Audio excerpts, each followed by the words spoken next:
மாண்புமிகு பேரவைத் தலைவர் அவர்களே, இந்த கவன ஈர்ப்பு தீர்மானமானது அமுதனை பற்றியது.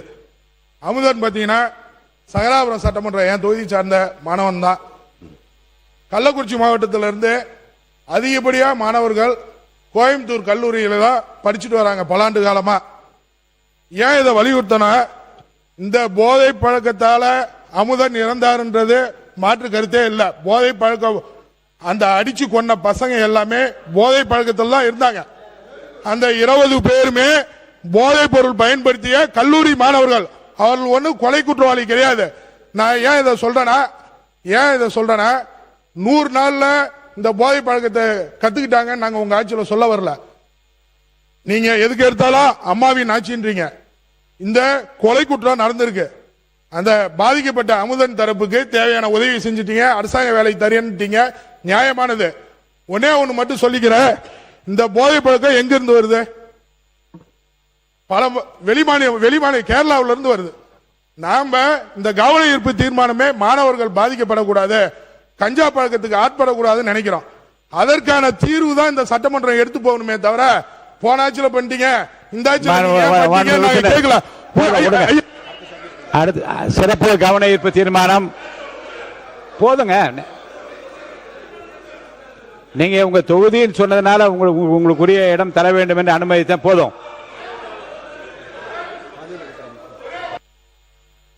மாண்புமிகு மதுவிலக்குத்துறை அமைச்சர் அவர்கள் உட்காருங்க. மாண்புமிகு பேரவைத் தலைவர் அவர்களே, மாண்புமிகு எதிர்க்கட்சி தலைவர் சொன்னாரு இந்த மாதிரி 15 காவலர்களுக்கு சிறப்பு விருது கொடுத்தோன்னு. இது ஒன்றும் புதிய நடைமுறை கிடையாது. வருடம் புரட்சி தலைவி அம்மா காலத்திலிருந்தே இது கொடுத்துட்டு தான் வராங்க. அதனால போதை தடுப்புக்கு எந்த ஒரு நடவடிக்கையும் எடுக்கல. எதை வச்சு சொல்றேன்னா, அந்த கஞ்சா உட்பட பல பொருட்களை பறிமுதல் பண்ணாங்க. நாங்க இந்த 100 நாட்கள் அதை விட அதிகமா நம்ம தமிழக வெற்றி கழகம் ஆட்சி பறிமுதல் பண்ணியிருக்கு. அதுக்கான டேட்டாவை மானிய கோரிக்கையில நிச்சயம் நாங்கள் சொல்லுவோம். மாண்புமிகு எதிர்க்கட்சி தலைவர் முடிச்சிடலாம். 1 மணி நேரம் நீங்க சொல்லுங்க. என்ன தவறான தகவலை இங்க பதிய வைக்கிறீங்க? இந்த திட்டத்தை கொண்டு வந்தது எங்களுடைய தலைவர் 2023ஆம் ஆண்டு தான் அறிமுகப்படுத்தப்பட்டது. எல்லாம் தெரிஞ்சுட்டு பேசுங்க. மாண்புமிகு உறுப்பினர் போதும். ஏறத்தாழ 1 மணி நேரம் இந்த பிரச்சனை எவ்வளவு முக்கியத்துவம் வாய்ந்தது என்பதற்காகவும் மாண்புமிகு உறுப்பினர் சொன்னாரு கேரளால இருந்து இது நிறைய சப்ளை ஆகுதுன்னு.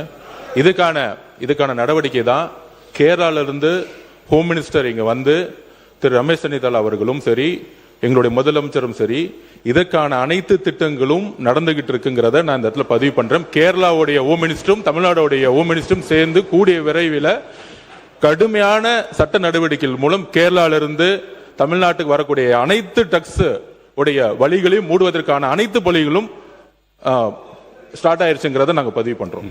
சிறப்பு கவன ஈர்ப்பு தீர்மானம் தேனி மாவட்டம் ஆண்டிப்பட்டி தொகுதி தும்மக்குண்டு மேகம்